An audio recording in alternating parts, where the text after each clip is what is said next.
কুয়েতের বাসায় যারা ড্রাইভারের কাজে আসে শুধু যে ড্রাইভারই করতে হয় এটা কিন্তু না।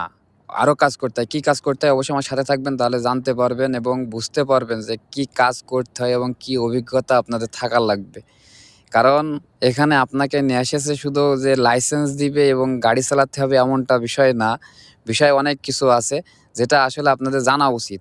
আমার ভিডিও শেষ পর্যন্ত দেখবেন, না দেখলে কখনোই বুঝতে পারবেন না আসলে কি কাজ করতে হয় এই কুয়েতের বাসায়। আসসালামু আলাইকুম, সবাই কেমন আছেন? আশা করি সবাই ভালো আছেন।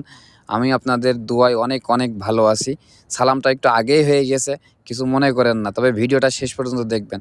আসলে কুয়েতের বাসায় চাকরি করতে হলে আপনাকে প্রচুর পরিমাণ অভিজ্ঞতা থাকতে হবে। শুধু গাড়ি চালানোর অভিজ্ঞতা এমনটা না, সব কাজের অভিজ্ঞতা আপনার থাকা লাগবে।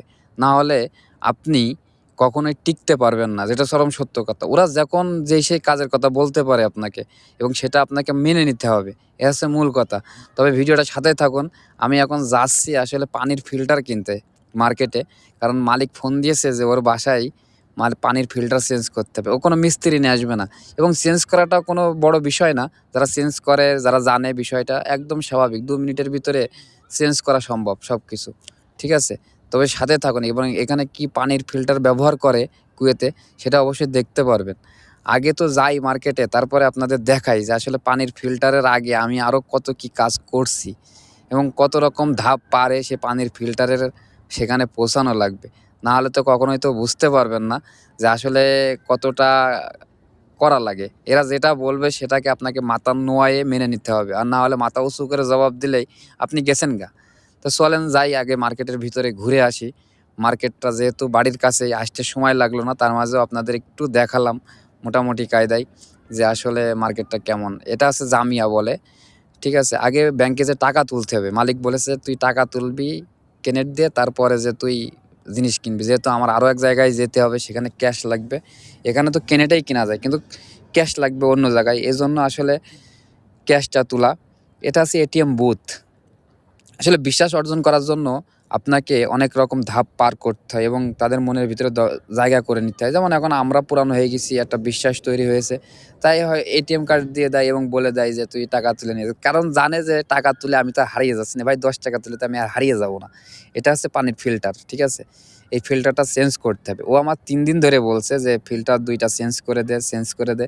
আসলে ও ঘুমায় থাকে এবং আমাকে বলে। আমি টাকা কোথায় পাবো? ও যদি টাকা না দেয়। ঠিক আছে? আমাকে তো মাসে একটা করে বেতন দেয়। সেখান থেকে যদি ওরে আবার কিনে দিয়ে আবার পরে টাকা নিতে হয়, তাহলে আমার টাকা তো দেশে পাঠানো লাগবে। ঠিক আছে? তবে অনেক মালিক আছে যারা দিলে ভালো হয় বা অনেক সময় দেয়া লাগে মার্কেটে গেলে। কিন্তু কি এখন সমস্যা নেই। যেহেতু কেনেট আছে, আমি ক্যাশ তুলেছি। এই যে আসলে টাকা দিয়ে নিই। কেমন প্রাইস? প্রাইস একদমই কম। বাংলাদেশের টাকা ৳২০০ করে পড়ে একেকটা পিস। বাইরে প্রচুর রোদ। এখনো গরম আসেনি, তবে রোদ। এজন্য আপনাকে একটু দেখালাম যে বিষয়টা, আমি কোথায় যাচ্ছি। এই যে আবার রওনা দিলাম অন্য একটা জায়গায় যাওয়ার জন্য। এবার যেতে হবে কাপড় নিয়ে আসতে। ওদের কাপড় লন্ড্রিতে দেয়া ছিল তাই। এই যে লন্ড্রিতে দিয়ে টাকা দিয়ে কাগজ নিয়ে যেতে হচ্ছে কাপড় নিয়ে। আসলে আরো কাজ আছে, আরো কাজ থাকে। ঠিক আছে? সেটা অবশ্যই দেখবো। এই যে এই যন্ত্র দিয়ে ফিল্টার খুলতে হবে। এটা আমার গাড়ির ডাব্বার ভিতরে থাকে। কারণ যখন তখন ও ফোন দেয় লাগে, এইজন্য ডাব্বার ভিতরে রেখে দিছি গাড়ির। যাতে পরবর্তীতে আর খোঁজা না লাগে।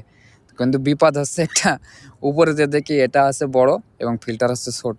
কিছুই করার নেই। তার ভিতরে কষ্ট করে খুলতে হলো এবং সেটা আপনাদের দেখাতে পারলাম না। কারণ বাসার ভিতরে তো।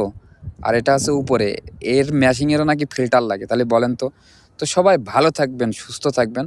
এটা এখন চেঞ্জ করব। যেহেতু আমি একা, এজন্য ভালোভাবে দেখাতে পারছি না।